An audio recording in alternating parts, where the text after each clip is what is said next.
სხვისი ჭირი, ღობეს ჩხირი. არსებობს ესეთი ქართული გამოთქმა, რომელსაც ქართველები საკმაოდ დიდი წარმატებით უსმენენ და უჯერებენ. რაიონებშიც ძალიან ხშირია ეს, რომ ადამიანები სხვის ჭირზე არათუ არ რეაგირებენ და არ ცდილობენ დახმარებას. ისეთ ჭირზეა საუბარი, რაც მიღებული არ არის, თორემ რაც ტრადიციებში ზის, ეგ კიდე ცალკე ამბავია.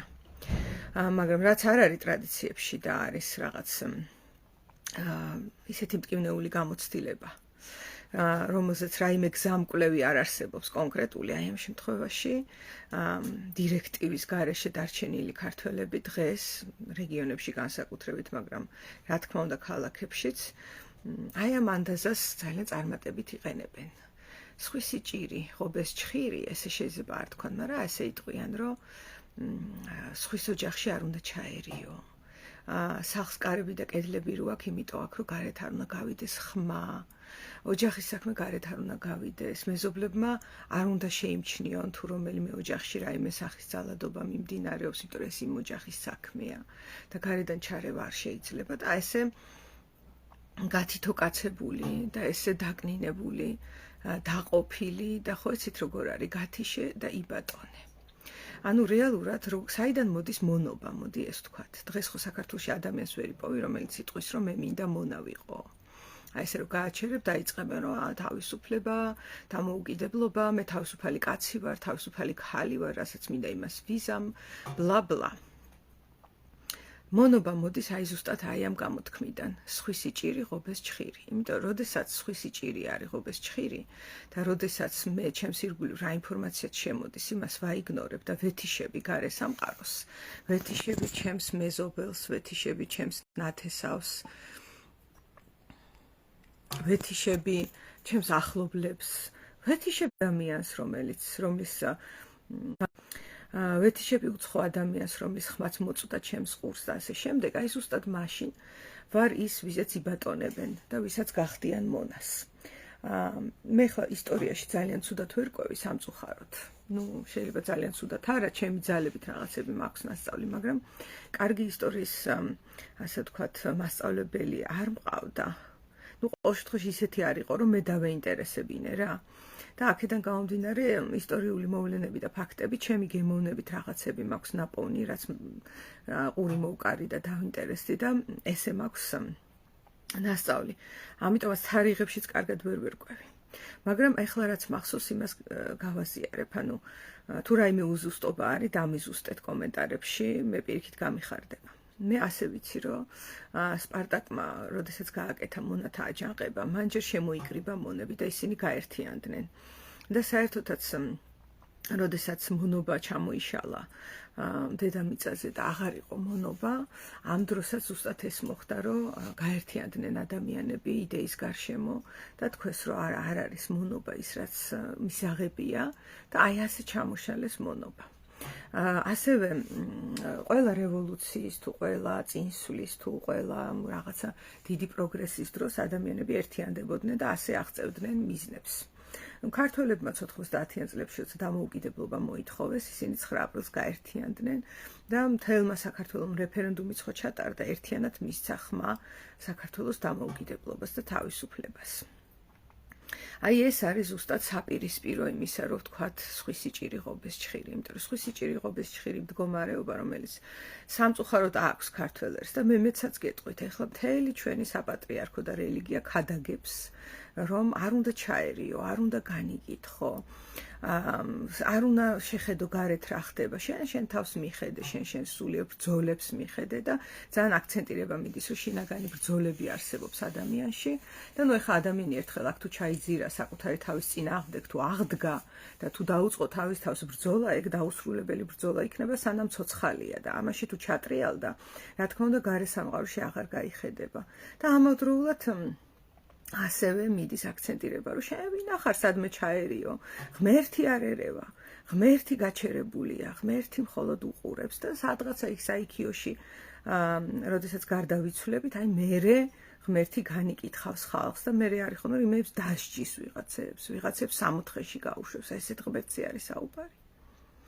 ანუ წარმოიდგინეთ ღმერთი, რომელსაც არ ესმის ტრეფიკინგის მსხვერპლი ბავშვის ტირილი, რომელსაც შეიძლება, არ ვიცი, ორგანო ამოაჭრან ანესთეზიის გარეშე. და იმას არ ესმის ეს და ანუ არ ერევა რა, არ ერევა, იმიტომ რომ ესეთი წესია. ესეთი ფანატიკური მორჩილება წესის მიმართ ადამიანისგან გამიკვირდებოდა და მით უმეტეს ღმერთისგან. აქ რაღაცა სხვა ხდება და იმის ნაცვლად რომ მე ხა ჩემი საკუთარი რწმენა გამაჩნია, მაგრამ მე აქ უბრალოდ ვამბობ, რომ არ ვიცი რა ხდება. ეს ჩემთვის გაუგებარია. რაღაცა ჩემი ჰიპოთეზები მაქვს, მაგრამ მე ამ ჰიპოთეზებს ახლა არ გავავრცელებ, იმიტომ რომ ეგ ჩემია. და მე არ მინდა თქვენ მოგახვიოთ ჩემი ჰიპოთეზები და თქვენ თუ თქვენი ჰიპოთეზები გაგიჩნდებათ, ესე ჯობს. და ეს გავრცელებული აქსიომა, რასაც რელიგია ამბობს, რომ არ ერევა ღმერთი და რაში არ ერევა, აბა დააკვირდით. ღაზას სექტორში რომ მიდის ახლა ბავშვების ხოცვა-ჟლეტა არ ერევა. უკრაინაში რომ მიდის უდანაშაულო ხალხის, რა ვიცი, წამება, მოკლა, გაუპატიურება და ასე შემდეგ. აქაც არ ერევა ღმერთი. არც მაშინ ჩარეულა, როცა საქართველოში იყო ომი, გორში რომ ამის ჩამოთვლა არის ძნელი, რამდენი საშინელება ახსოვს მსოფლიოს. და რეები ხდებოდა დედამიწაზე და ღმერთი არ ჩარეულა. ასე ყოველ შემთხვევაში რელიგიური ხალხი ასე ამბობს, რომ ის არ ერევა ამიტომ და იმიტომ. რაღაც ახსნა განმარტებები არის. და ესეთი მაგალითი, როდესაც გვაქვს, ეხლა მაგალითად ჩვენი საპატრიარქო არ ერევა არაფერში, თუ დაკვირვები ხართ. ყველაზე ხშირი პოზიცია საერთოდაც დღეს საქართველოში რაც არის გავრცელებული, აი ხა უკრაინა-რუსეთის კონფლიქტია, ხო? სხვისი სიჭირი, ღობეს ჩხირი, არ ვერევით ჩვენ პოზიცია არ უნდა დავაფიქსიროთ, რომ ჩვენც ურ ჩამოგვიყვაროს მერე ბომბები, რა გავაკეთოთ, გაიგე? და როგორ გითხათ, აი სულის შემხუთველია ასეთი ფიქრი. სულის შემხუთველია, ევროპაც აკეთებს ამას ძალიან ხშირად, ხო? რაღაც შეშფოთებულები ვართ, რა ხდება აქა და აქ. ძალიან აღელვებულები ვაცხადებთ, რომ ჩვენ ვართ განერვიულებულები, რომ ხალხი იხოცება. ეს არის მათი ჩარევა ბრჭყალებში, ხო? და სანამ დედამიწა ასეა მოწყობილი, რომ ჩვენ ფეხებზე გვკიდია ერთმანეთი და სხვისი ჭირი არაუშავს, ეს ხო ჩემი ჭირი არ არის, იქამდე იცით რა იქნება? იქამდე ვიცხოვრებთ აი ასეთ სოციუმში, რომელიც გარდა იმისა, რომ სხვის ჭირზე არ რეაგირებს, პასუხისმგებლობას არ იღებს, რომ საკუთარი ჭირიც თავისივე შექმნილია. აი ესეთი დამოკიდებულებით არის შექმნილი ყველა ანუ ქვეყნის გინდა ადამიანის მასშტაბით გინდა თუ ვისიც გინდა ყველა ადამიანის ძალიან ბევრი ჭირი, რომელიც არ უკავშირდება იმას, რომ თქვათ, არ ვიცი, მიწისძვრა მოხდა, ან ჩვენ ხო ესეც სამყაროში ვცხოვრობთ, არ ვიცი, მეტეორი დაეცეს, არ ვიცით ეს. მაგრამ აი ამის გარდა ძალიან ბევრი ჭირი არის, რომელიც ჩვენ თვითონ შეუქმენით ჩვენ თავს, ჩვენ თვითონ გამოუწერეთ ჩვენ თავს აი ამით. არის ქვეყნები, სადაც დასჯადია ეს გულგრილობა ქვია ამას, რა აი ქუჩაში მიდიხარ, ვიღაცას რაღაცა შეემთხვა და შენ გულგრილად ესე ჩაუარენ, რა ვქნა ეხა. თავის საქმისა თვითონ იცის. აი ეს გავაკეთეთ, ჩავიარე, ხო? არის ქვეყნები, სადაც ეს არის დასჯადი.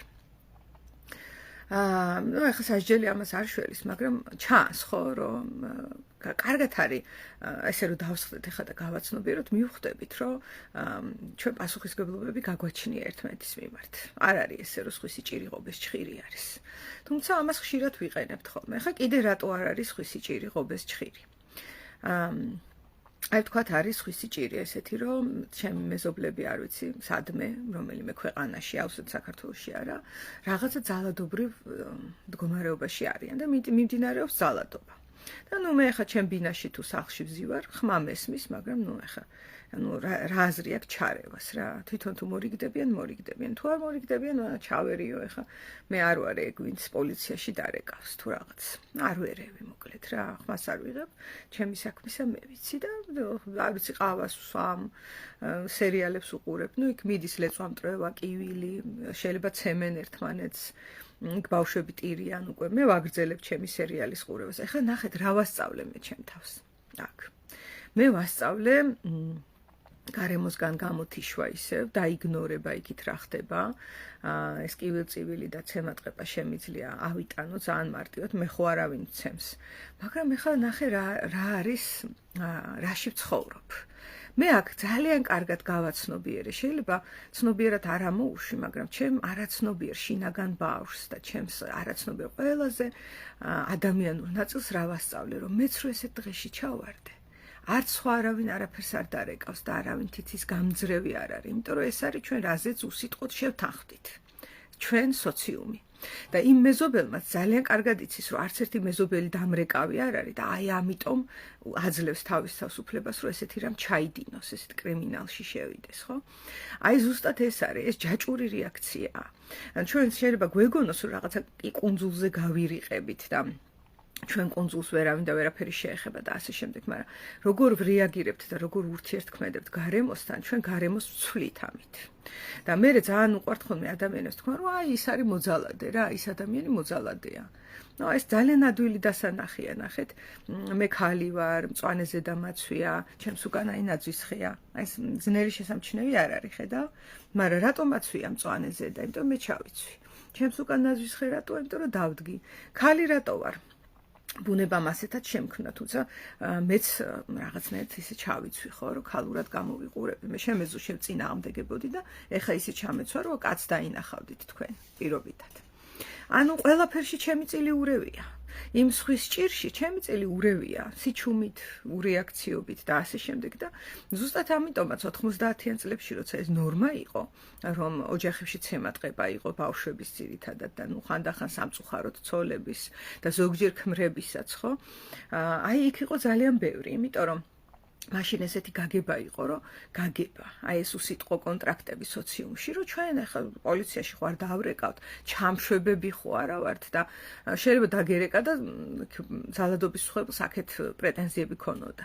და ეხლა ცოტა რომ შეიცვალა ეს ამბავი, ხო, პოლიციაში დარეკვა სირცხვილი აღარ არის, ნახე დაუწერელი კანონებით.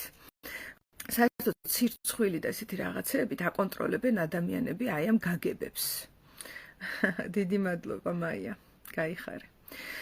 და ეს დაუწერელი კანონები, რომლებსაც ქმნის მე ჩვენს ცხოვრებას და ეხლა ის რომ ვთქვათ მეზობელი ძალადობდა და მე ჩუმად ვიჯექი, ამ დროს მე ჩემ თავშივე ვასწავლე ჩემს თავს, რომ აი ჩემსაც თუ ვინმე იძალადებს, ისინი გაჩუმდებიან. მე დაუცველი ვარ და შეშინებული ვზივარ. მე შეიძლება იქ სერიალს უყურებ, თბილად ვზივარ ჩემს ოთახში, რაღაცა ფული მაქვს, ელემენტარული თუ ბევრი, ოქროს ბეჭდები მაქვს, ან არ ვიცი რა, რაღაცაში ვარ კომფორტში, მაგრამ მე რა ვასწავლე ჩემ თავს, რომ აი ჩვენი დაუწერელი კანონი ესეთია, რომ მეც თუ რამე ესეთი შემემთხვევა, კაციშვილი ხმის ამომღები არ არის და შეშინებული ვარ. ძალიან შეშინებული ვარ.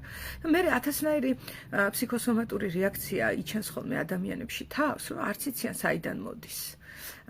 აი საიდან მოდის, რომ თქვათ ადამიანი გამოთმებით ცუდ ხასიათზეა, ან სულ ეტირება, ან სულ რა ვიცი დეპრესიულ გუნება განწყობილებაზეა, ან ესეა, ან ისეა და ძალიან ხშირად არის ხოლმე რაღაცა კონკრეტულ მიზეზს ეძებენ. ამას ფსიქოთერაპიაში გეშტალტში ქვია ფიგურა. აი ფიგურა რა არის? რის წინაშე ვტირი ვარ, ან რაღაცა პრობლემა შეიძლება არ ვიცი სამსახურიდან გამომაგდეს და შეშინებული ვზივარ სახში და ტირი ვარ, ან ყვირი ვარ, ან რაღაცას ვაკეთებ რა და ეს არის ფიგურა, რომ სამსახურიდან გამომაგდეს. მაგრამ აბა ფონი რა არის? ნახე, ფონი ძალიან მნიშვნელოვანია.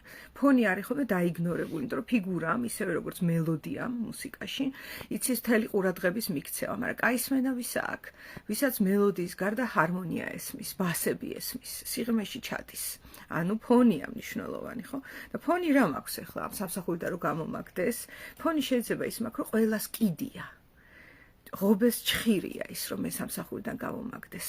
ჩემს თანამშრომლებს, ვისაც ასევე აქვთ იქ რაღაცა თავისი საქმიანობა ხო და მუშაობენ. იმათ რომ ყველას გუნდურად რო ხმა ამოეღო და ყველას რო ერთად გაეპროტესტებინა, რომ არ არის ეს ადამიანი გასაგდები, ხო ვერ გამომაგდებდნენ. ეს პირველი ნაბიჯი, რაც მე აღვიქვი და ვიგრძენი. ახლა მეორე ნაბიჯი რა არის, რომ გამოგდების შემდეგ მე შეიძლება მქონდეს იმედი, რომ ეს თანამშრომლები არიან თუ მეზობლები, თუ ნათესავები, თუ ოჯახი, სანამ მე ახალ სამსახურს ვიშოვი, რაღაცას მეტყვიან, იცი რომ აუ, რამე ხო არ გჭირდება, რომ ესეთი უსამართლობა შეგხვდა, იცი? აი მე ვერ დაგიტექი მხარში, იმიტომ რომ აი ბანკის ვალი მქონდა. მესმის რა, მესმის რომ ბანკის ვალი მქონდა. მაგრამ რაღაცა ხო შეიძლება აქ ბანკის ვალის გარდა და რევოლუციის გარდა რამე იყოს ხო, მაგრამ არ არის. აბა მოდი დამიწერეთ კომენტარებში, რამდენს გამოგიცდიათ საქართველოში დღეს. სხვა ქვეყნებში ამ წუთში არ ვიცნობ ისე კარგად. ფილმებში მაქვს ნანახი და ეგ არ კმარა, ხო? სოლიდარობა რამდენს გამოგიცდიათ გარედან. ან თქვენ რამდენს გაგიმჟღავნებიათ სოლიდარობა გარეთ. ერთმანეთის დამუნათება და შერცხვენა უყვართ ადამიანებს, ოღონდ არა იმაზე, რაც მართლა სასირცხვილოა. კი ბატონო, სამწუხაროდ ეს დამუნათება და შერცხვენა არის ხოლმე კონტროლის აპარატი. ანუ ამით ცდილობენ ერთმანეთის გაკონტროლებას ადამიანები. იმის ნაცვლად საკუთარ თავში დაალაგონ რაღაცები, გარეთ იციან ხოლმე გასროლა აი ამ კონტროლის, ხო? და გარეთ შერცხვენა და რაღაც.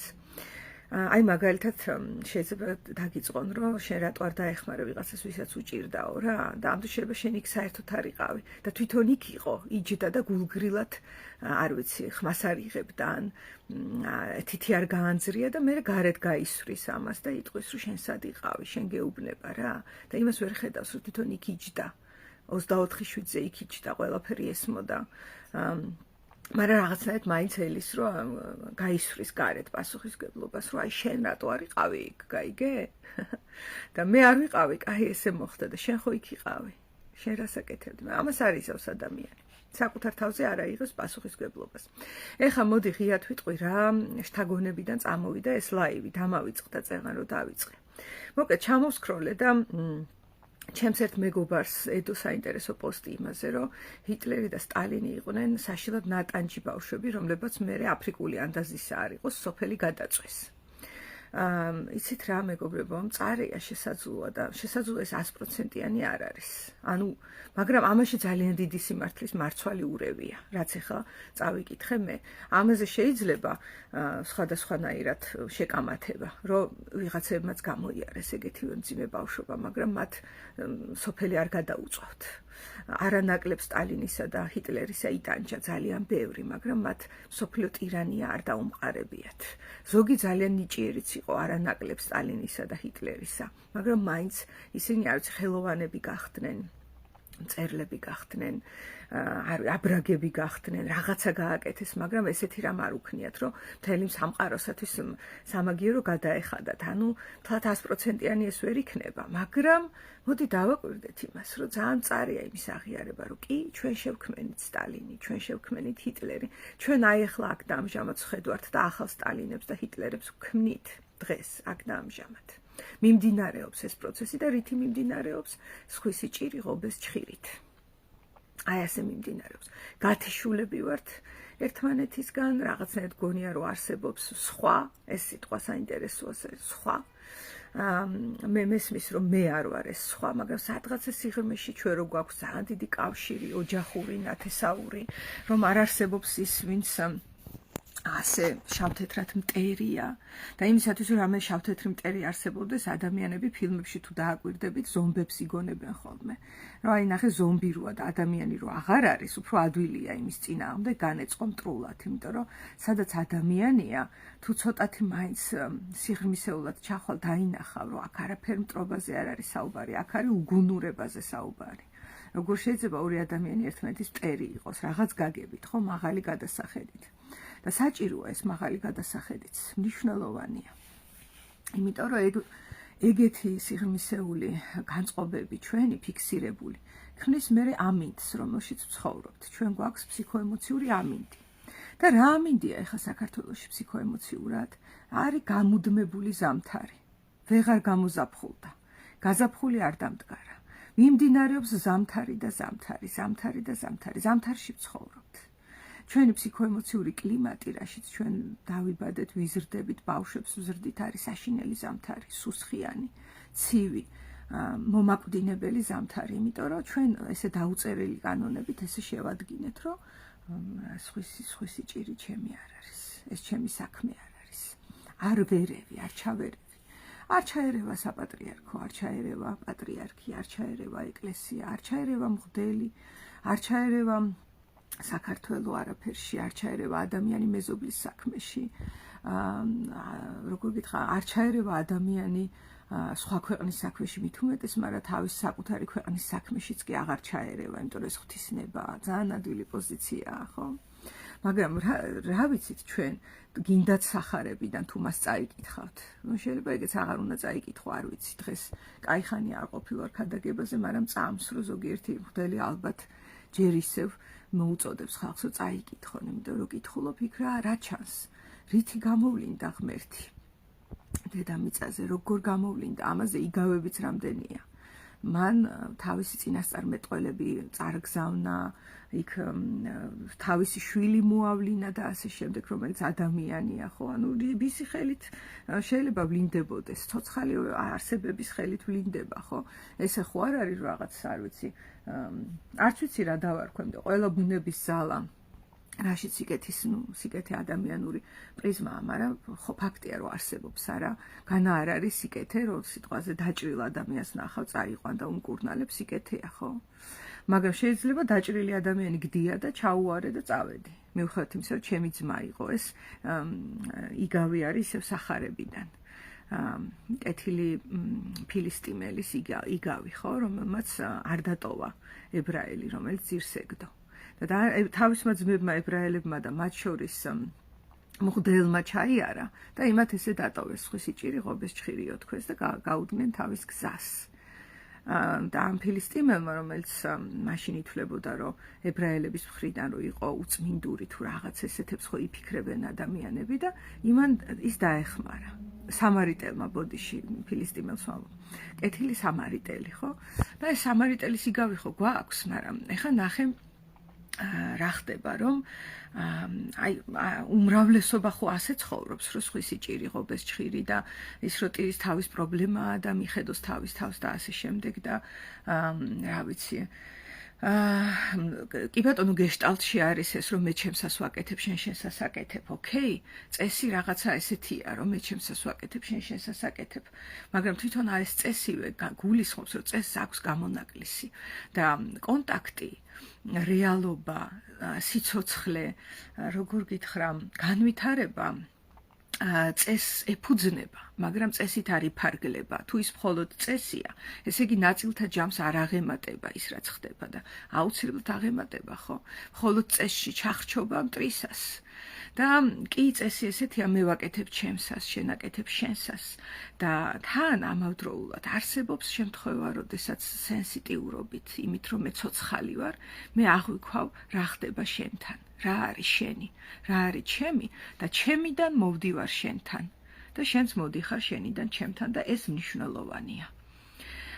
ანუ წესზე ესე გამობღაუჭება, ხო, რომ რაღაც ეს წესი არის ფანატიკურად ასე და სულ ასე 24/7-ზე უკვე გულისხმობს, რომ რაღაცა მოკვდა, რაღაცა პროცესი. ჩაქრა რაღაცა სპონტანურობა და სიცოცხლე და შეერწყა ადამიანი რაღაცა წესს და ადამიანი წესი არ არის. წესების და ბევრი სხვა ნაწილთა ჯამზე უფრო აღმატებული არსება არის, როცა ცოცხლად ცხოველ ქმედებს და კონტაქტობს, ხო? ეხლა რისი თქმა მინდა ამით. ეს ერთი მხარე ხოა და არსებობს მეორე პოლუსი, სხვისი ჭირი ღობის ჩხირის ნაცვლად, რომ ადამიანს საკუთარი თავი აღარ ახსოვს და ცდილობს, რომ დაეხმაროს სხვებს. ამას მხსნელის კომპლექსს ეძახიან ფსიქოლოგიაში და ესეთი რამ ემართება ადამიანს, რომელიც ძალიან ხშირად დატოვეს მარტო. აი ესე სხვისი ჭირი ღობის ჩხირის ძახილით და ჩააჭირეს წიხლი, რომ მას თვითონ უნდა გაეკეთებინა რაღაცები მხოლოდ მას. და ის კი დაგვავიწყდა ასეთ დროს, ასეთი უხმო შეთანხმების დროს, რომ ადამიანი არის ყველაზე კონტაქტური არსება, რომელსაც კონტაქტი ჭირდება ჰაერივით, ჟანგბადივით. კი, რა თქმა უნდა, თავის გასაკეთებელს მხოლოდ ადამიანი შეძლებს, რომ გააკეთოს, თუმცა ის, რომ დახმარებას ითხოვს, ესეც გაკეთებაა. და ის, რომ მე გადავწყვეტ, რომ ვიღაცას დავეხმარო რაღაცა კონკრეტულ სიტუაციაში, ესეც ჩემია, ჩემი ქმედება არის, მე არ შევჭრილ ვარ სხვაგან. მაგრამ როდესაც ეს საერთოდ არ ხდება ხოლმე ადამიანების ცხოვრებაში, მომხდარა ესე. აი სტალინის და ჰიტლერის მაგალითზე მაგალითად ის რომ თქვა სტალინს ვიცით რომ ყავდა მოძალადე მამა, რომელიც გამუდმებით სცემდა, გამუდმებით ამცირებდა და ცოტა ხანში სადისტი გამოზარდა მასში, იმიტომ რომ არის შემთხვევაში მაზოხისტი გამოეზარდა, რომელიც მთელი ცხოვრება იქნებოდა ჭიდილში, თუ რა თქმა უნდა არ დაიწყებდა გაცნობიერებას, რომ თავისი თავი თვითონვე დაემარცხებინა, თავის წინააღმდეგ თვითონვე ამხედრებულიყო, მოეძებნა ისეთი ადამიანები, ვინც გააგრძელებდნენ მის ჩაგვრას, როგორც მამა ჩაგრავდა, ეს ერთი ვარიანტი. და მეორე ვარიანტი, რაც სტალინმა აირჩია, იყო, რომ არასოდეს აღარ ყოფილიყო დაჩაგრული, არასოდეს. ნახე რა არის გაკეთებული. მე ვიგრძენი დაჩაგვრა, ხო? მე ვიგრძენი ტანჯვა და ეხლა ყველაფერს გავაკეთებ, რომ ეს თავიდან ავირიდო, იმიტომ რომ რეალურად ძალიან მეშინია. მეშინია რომ აღმოჩნდები ისევ იმ მდგომარეობაში რომ სხვისი ჭირი ღობეს ჭხირი პარანოიულად მეშინია ამის და ვზივარ და რას ვაკეთებ გავაკონტროლებ მთელ დედამიწას აი ისე გავაკეთებ რომ ჩემ დანახვაზე ხო შიშისგან ჩაიფსას ხალხმა და ისე გავაკეთებ რომ ჩემ დანახვაზე ცახცახებდნენ ისინი ანუ მამაჩემი რომელიც მეძალადებოდა და ეხლა ვნახოთ ერთი რას გააკეთებენ აი ესე რომ ეშინიათ ჩემი იმიტომ რომ მე ძალიან საშიში ვარ და მთელი ეს ტანჯვა და ეს სადიზმი და ეს ბოღმა რაც კი ჩავიგროვე ბავშვობაში თუ სტალინი ვარ ხო აი ეხლა ნახავს ეს ხალხი რომელიც ჩუმად იყო როცა მე ვტიროდი ეხლა ნახავენ რომ რას გაუკეთებ იმ ხალხს რომელიც არ ერეოდა იმიტომ რომ ეს ჩემი ოჯახის საქმე იყო და იმ ხალხს რომელიც ამბობდა რომ იტიროს ბავშვმა ფილტვები გაეხსნება არ გაგიგიათ ესა და ასე შემდეგ და როგორ გითხრა ჯოკერში არის ესეთი სცენა რომ ჯოკერიც არის ესეთი ბავშვის მაგალითი რომელმაც ძალიან ბევრი ნეგატივი შეჭამა და ეს გახდა მისი საკვები და ასე ფორმირდა მისი ორგანიზმი ფსიქოემოციური ხო ძალადობრივად და თავიდან იყო მაზოხისტურ მდგომარეობაში და ითმენდა და როგორ გითხრა იტანდა და ზუსტად ისეთ გარემოს ზებნიდა სადაც მას კიდევ დააბულინგებენ დაჩაგრავენ დასცინებენ წიხლებს დაარტყავენ ხო თუ დააკვირდებით სულ ეგ ემართება ჯოკერს და ერთი გადასახედი ის არის რომ ემართება და რაც უთსამყაროში ცხოვრობთ და მეორე ის არის რომ მან თავად აირჩია ესეთი ადგილები სადაც დადის არ ვიცი თუ მოგისმენიათ ესეთი ანალიზი არ არის ეს გავრცელებული ჯოკერმა თვითონ აირჩია რაღაც გზები გინდაც ის რომ ეცინება და მაინდა-მაინც მსახიობობა უნდა როდესაც შეიძლება აქვს რაიმე სხვა რესურსები და უნარები სადაც შეიძლება უფრო ჩაჯდეს ხო მისი პერსონა და პატივისცემა მოიპოვოს მაგრამ არა ის ცდილობს რომ ილაპარაკოს მაშინ როდესაც სიცილის მანია აქვს ხო გინდა თუ არა მან არის მისული ეს ხო მანქნა ასევე მან აირჩია რომ ცხოვრობს დედასთან ამერიკაა და რა ვიცი ამერიკაში სულ მაგაზია რომ აი მშობლებს აბარებენ რაღაცეებში და ისა ესა ნუ ეს გაზვიადებულია მაგრამ ხო არის თავშესაფრები მაგრამ ჯოკერმა აირჩია და ცხოვრობს დედასთან და კაი ბიჭია დედისთვის ნახე დასაწყისში ესე ვხედავთ ეს ამბებია ასევე ჯოკერი ირჩევს რომ შეუყვარდეს ისეთი ადამიანი ვისთანაც შანსი არ აქვს ნუ ყოველ შემთხვევაში იქ ასე ჩანს რომ იქ შანსი არ არის და ასე შემდეგ, ანუ თვითონვე იმარცხებს თავის თავს, ხო? იმიტომ რომ სადიზმში არის გაზრდილი. მაგრამ მე ერთხელაც ბევრი მოხდება ძალიან ეს და ეს პოლუსი, რაც ფსიქოლოგიაში ცნობილია, რომ პოლუსებშია ზოგჯერ ადამიანი ხო ტრაუმის შედეგად, ეს პოლუსი გარდაიქმნება მეორე პოლუსად და თვითონ ჯოკერი ხდება აქტიური პერსონაჟი, რომელიც იწყებს იმ ძალადობის გარეთ გამოვლენას, რაც მასში იყო. და თუ გახსოვთ, მიუხედავად ამისა, რომ ესე ძალადობს, ну, რა ვიცი, დედას კლავს, ხო, შთამბეჭდავია რასაკეთებს. დედას კლავს, იქ თავის თანამშრომლებს, რომლებიც აბულინგებდნენ, იმათ კლავს. მეტროში ვიღაცა ხალხს, რომლებიც ბოროტებას ჩადიან, კი ბატონო, პასუხს უბრუნებს, მაგრამ ეს ხო თვითონ ხო აღარ არის ამ დროს კეთილი, ასე ვთქვათ, ხო, გადადის იქით, რომ ძალადობს თვითონაც. რასაც სხვებს შენიშვნას აძლევდა, იმას აბრუნებს ახლა სამყაროში. მაგრამ ამ გარემომ გამოზარდა ჯოკერი, ხო? მან შექმნა, მან გამოძერწა. მაგრამ პასუხისგებელი ვინ არის? მხოლოდ ისევ და ისევ ჯოკერი. არავის არ სურს პასუხისგებლობის აღება იმაზე, რომ ის ასეთად გაზარდეს და ჩამოაყალიბეს. ჩვენ არ გვსურს ვაღიაროთ, რომ სტალინი ჩვენ შევქმენით, ჰიტლერი ჩვენ შევქმენით და დღემდე აი ახლა ვზივართ და ვქმნით ასეთივე პერსონებს, ხო? და მეორე მხრივ ჯოკერს ყავს მეგობარი არა, არც ვიტყვი რომ ეს მეგობარია, არის თანამშრომელი, რომელსაც მისთვის არასდროს დაუცინია. და მის თვალწინ დახოცავს, გონი ერთს თუ ორს კლავს, აღარ მახსოვს და ეს ესე შეშინებული დგას და კარის გაღებას ცდილობს და ვერ აღებს პანიკისგან. და ჯოკერი ეუბნება, მე შენ არ მოგკლავო. შენ რატო უნდა მოკლას? შენ ჩემს ერთხელაც კი არ გიწყენინები არაფერი. ნახე რა არის? ანუ პირდაპირ ამბობს აქ, რომ ვინც აწყენინა და ვისგანაც ამდენი ბოღმა ჭამა, იმაზე ანთხევს. არ დაუკარგავს მას ნათელი გონება. ზოგჯერ ესეც ხდება, რომ შეიძლება ნათელი გონება უკვე გადაიბინდოს და ადამიანი უბრალოდ ყველას სჭის ირგვლივ. აღარ აინტერესებს ვინ დაუშავა, ვინ არ დაუშავა და ასე შემდეგ. და ძალიან ადვილია თქმა, რომ ის ასეთი დაიბადა, ბოროტი იყო, გენეტიკა არ უვარგო და არ ვიცი რაღაცა ბლა ბლა, აი ისიც იტანჯებოდა და ის კაი ადამიანი გახდა და ასე შემდეგ. კი ადვილია ასე საუბარი, თუმცა ასეთი საუბარი არაფერს შეცვლის. თუ რაიმეს შეცვლა გვინდა და მე მჯერა რომ შეგვიძლია, ხო? მთელი კაცობრიობის ისტორია ხო ცვლილებაა. სულ რაღაცა იცვლება. აი 1-2 საუკუნის წინ მაგალითად ის რომ ბავშვის ცემა არ შეიძლებოდა, არც არავინ იცოდა და ცემა იყო ჩვეულებრივ დღიური მოვლენა. ბავშვები უნდა ვცემოთ. თუ არ ცემ, ბიბლიაში წერია მგონი. თუ არ ცემ, თავზე დაგაჯდება და სულიერად ცუდი პიროვნება გაიზრდება. და საერთოდ ბავშვს ეშმაკი ყავს ხოლმე თურმე შეჩენილი, რომელიც ცემით განიდევნება მისგან და ესეთი ბნელი აზრები ძალიან ბევრი გამიგია. მაგრამ ეს ხო შეიცვალა. ანუ ცვლილება შეგვიძლია. არ არის ესე ჩაკირული ჩვენი მდგომარეობა, რომ არაფერი იცვლებოდეს და იქნებ შეგვიძლია, რომ არ იყოს სხვისი ჭირი ღობეს ჩხირი. აი როგორ შეიძლება ამის გაკეთება?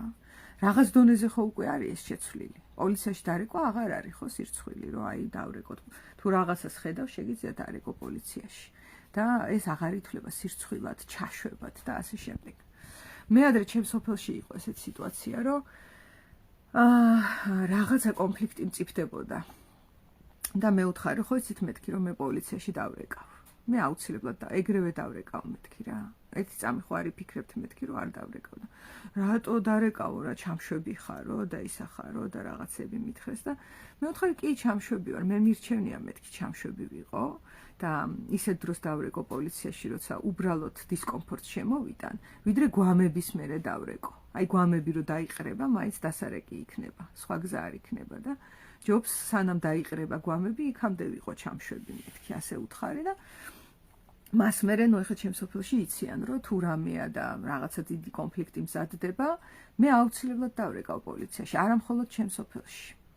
რაც შემეძლება იმას ესე არ ვიყავი, მინდა გითხრათ. მე ბავშვობაში გავიზარდე, რა თქმა უნდა, 90-იან წლებში და რაღაცა გაგება მქონდა, რომ არ უნდა დავრეკო პოლიციაში და მე რაღაცა ჩვენი ძალებით მოვრიგდებით ადამიანები და ბლა ბლა ესეთი რაღაცები და ხანდახან ვერ მოვრიგდებით ჩვენი ძალებით, რა ვქნა.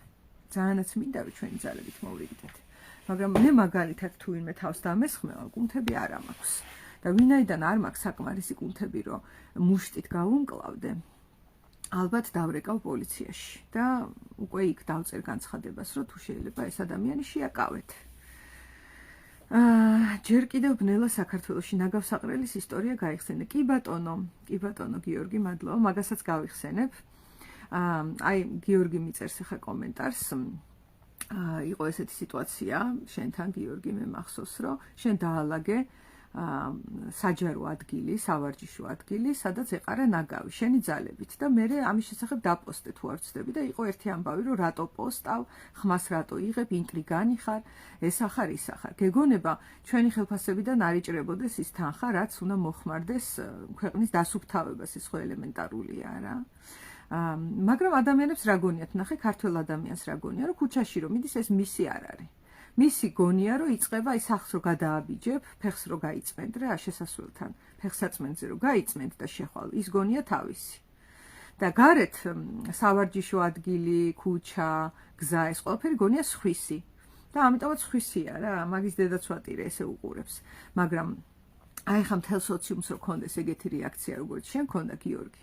დამიჯერე რომ საქართველოში ერთი ნაგავიც აღარსად არ ეგდება. და როგორც ვიცი იაპონიაში არის ასე. იაპონიაში ადამიანები ქუჩაში რო დადიან, აი ტურისტმა თუ რამე გადააგდო, პირად შეურაცხყოფად იღებენ ხოლმე ამას, რომ რამე დაგიშავე, რომ ჩემ ქვეყანაში ნაგავი დააგდე, ესე ამბობს. მე დაგიშავე რამე ან რამე შეურაცხყოფა მოგადგა, კითხვა ჩდება. რომ აი რატომ ჩემს ქვეყანას რატომ აბინძურებ და გვაქვს ჩვენ შეგრძნება რომ ეს ქვეყანა ჩვენია, ძალიან მეეჭვება. არა მგონია. ბევრი რომ არ გავაგრძელო. ისიც რომ სხვისი ჭირი ღობეს ჩხირია და ფეხებზე მკიდია რა ხდება გარეთ. და ეს თავის მოტყუებაა, იმიტომ რომ მე აღვიქვავ რომ ამით მე ვქმნი ამინდს და ვქმნი ცივამინდს, ვქმნი ზამთარს ფსიქოემოციურს და ისიც რომ მე გავხდე ხსნელის ასე ვთქვათ კომპლექსის მატარებელი და გამუდმებით ვიარო რომ აბა ვის გინდათ რომ დაგეხმაროთ, აბა ვინმეს რამე ხომ არ გიჭირთ, მე აქავარ ახლა დაგეხმარებით, ეს არის მეორე პოლუსი. ტრაუმული რეაქცია იმ ადამიანისა, ვისაც არავინ დაეხმარა შესაძლოა, როცა დახმარება ჭირდებოდა. ხო, ეს ორივე არის პოლუსის გამოვლინება, ერთი სიცივის პოლუსია და მეორე ნახე კი გარეთ თითქოს ეხმარება. მაგრამ თუ საკუთარ თავს არ ეხმარება და საკუთარი თავისთვის აღარ არის დარჩენილი დრო, ადგილი, სივრცე და რესურსი, ვერც გარეთ დაეხმარება. აი არ გამოგიცდიათ, რომ ცდილობთ, რომ ადამიანს დაეხმაროთ და არაფერი არ გამოდის? ხო გამოგიცდიათ ეგა. აი დარწმუნებულია, რომ ძალიან ბევრ ადამიანს, ვინც ახლა მისმენს ან მომისმენს და გაინტერესებულია ფსიქოლოგიით, ეს გამოუცდია. იმიტომ რომ ფსიქოლოგია რო გაინტერესებს უკვე რა არის, ალბათ სადღაც გინდა რომ სხვასაც დაეხმარო, ხო? რომ სხვისი ჭირი ღობეს ჩხირი არ იყოს და აქედან გამომდინარე, ალბათ გამოგიცდია, რომ ცდილობ რომ დაეხმარო და არაფერი გამოდის. ხდება ხოლმე ეს და როგორ ხდება ეს? იმიტომ რომ საკუთარ თავს არ დახმარები ხარ. და გარეთ ძალიან ძნელია იმის გაკეთება, რაც შიგნით არ გაკეთებულა. თუ ჩემს სამყაროში რაღაცა არ მომხდარა, გარეთაც ვერ მოხდება და მაგავე ლოგიკით ის ადამიანი, ვინც სხვის ჭირს აიგნორებს, ის საკუთარ თავსაც აიგნორებს ამ დროს. ანუ ძალიან ეს ფილოსოფია შეიძლება ჟღერდეს, მაგრამ გარეთ ვერ მოექცევი ვერავის ისე, როგორც არ ექცევი შენს თავს. თუ შენ ცდილობ სხვას დაეხმარო და ამ დროს შენ საკუთარ რესურსზე წიხლი გაქვს ჩაჭერილი და უძილო ხარ და არ ვიცი რაღაც ნაგავს ჭამ და სხვებს ელაპარაკები რომ ჯანსაღად იკვებეთო და ასე შემდეგ და ასე შემდეგ, ხო? ვერც იქ დაეხმარები, იქაც წინააღმდეგობა წამოვა, გამუდმებით და იქნება გაფლანგული ენერგია, ჰაერში გაფანტული. ანუ უნდა გაჩვმდე და ხმა არა მოიღო, რომ მათ სამსახურებს პრობლემა არ შეექმნათ, დაეყაროს ნაგავი და ჩალბეს. ხო, სიჩუმე ძალიან ის არის, პოსტსაბჭოთა ადამიანის სინდრომია ჩუმატყოფნა და შიშები გამუდმებით და შიშში ცხოვრება, იმიტომ რომ საბჭოთა კავშირიც რა იყო რეალურად, ხალხი გაეთიშა ერთმანეთს და ერთი ტირანის ქვეშ დაიწყეს ცახცახი. იმიტომ რომ ახასიათებს ხალხს ეს. და აი სადღაცა რაღაც გადასახედიდან რომ შეხედო ხა ჰიტლერმაც და სტალინმაც ამდენი ხალხი რო ხოცა, თითო კაცი იყვნენ. ერთი კაცი იყო ჰიტლერიც, ერთი კაცი იყო სტალინიც. მაშინ რა მექანიზმით მუშაობდა ეს ხალხი, რომ ასე მილიონობით ხალხი გაწყვიტეს და გაჟილიტეს და ეს თან პირველი შემთხვევა ხო არ არის. აი ამ მექანიზმით მეგობრებო, სანამ სხვისი ჭირი ღობის ჩხირი იქნება და სანამ ჩვენ ერთიანობა არ გვექნება, ან სანამ თითოეულ ვიღაცა საწყალი დონკიხოტი გადახტება, რომ ყველას და მთელ სამყაროს დაეხმაროს ისე, რომ საკუთარ თავთან არც იცის, აი რა შეიძლება მას დაეხმაროს. ეს არ არის გაცნობიერებული და ამ დროს რა თქმა უნდა არის დახმარების საჭიროება ყველა ჩვენგანში არის. რა არ გვჭირდება დახმარება და საკუთარი თავისგან თუ არ არის, გარედან როგორ გაიქნება, ხო? აი ესეთი ჩაკეტილი წრე არის. და ნუ დასასრულ აბა რა ვქნათ? ესეთი კითხვა არის, ხო? ისიც ხო პოლუსია, რომ ყოველი ძილის წინ იფიქრეს, ვის რა ვარგეო რა, ესე უნდა დაიძინო. ნუ იცი რა ზოგჯერ შეიძლება გარე სამყაროში ჩემს ირგვლივ რაღაცა ტრაგედიაა, არ ვიცი. ეგეც ძალიან ცუდია, იცი? ჩვენთან იციან ხოლმე, რომ თქვათ მეზობელი გარდაიცვალა და აქეთ მხარეს არის თქვათ მუსიკოსი, რომელსაც პროფესია აქვს, რომ უნდა დაუკრას. და ეს რო უკრავს, არის რომ ეს რას აკეთებს, ნახე, სულ ფეხებზე კიდია რომ ეს მეზობელი გარდაიცვალა და ზის და ეხლა უკრავს და ერთობა და მხიარულობს. გაიგე? მე თვითონ მუსიკოსი ვიყავი და ვიცი ეს. არ მხიარულობს მეგობრებო, უკრავს. ჯერ დავიწყოთ მაქედან. რომ დაკვრა შეიძლება ყველაზე დიდი ტირილის ფორმა იყოს, რაც კი რამე არსებობს დედამიწაზე. შეიძლება დაკვრა იყოს ყველაზე დიდი ტირილი და ხელოვნება. და ყველაზე დიდი ძახილი, რომ რაღაც საშინელება ხდება ამ სამყაროში. შეიძლება ხელოვნებამ ამოიძახოს ეს.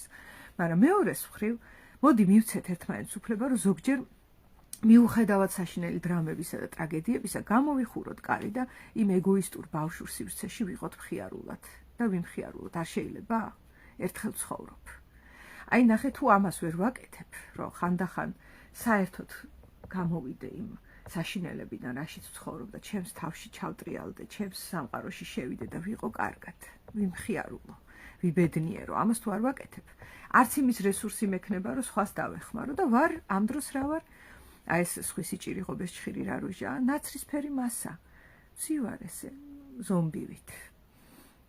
არც სიხარული შემიძლია და გართობა შემიძლია, არც სხვისი დახმარება შემიძლია.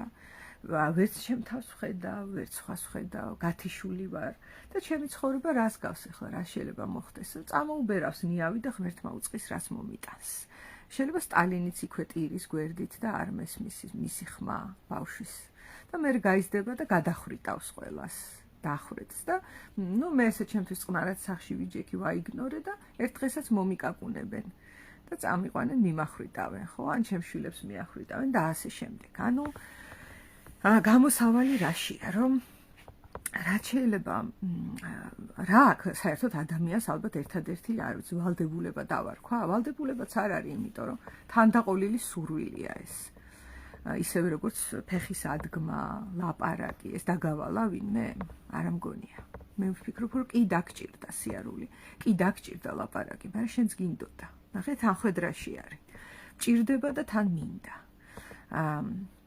აი ესე მჭირდება და თან მინდა, რომ ცნობიერება ავიმაღლო. რატომ მჭირდება? იმიტომ რომ თუ არ ავიმაღლებ, აი აღწერე რა სიტუაციაშიც, ვართ კიდეც.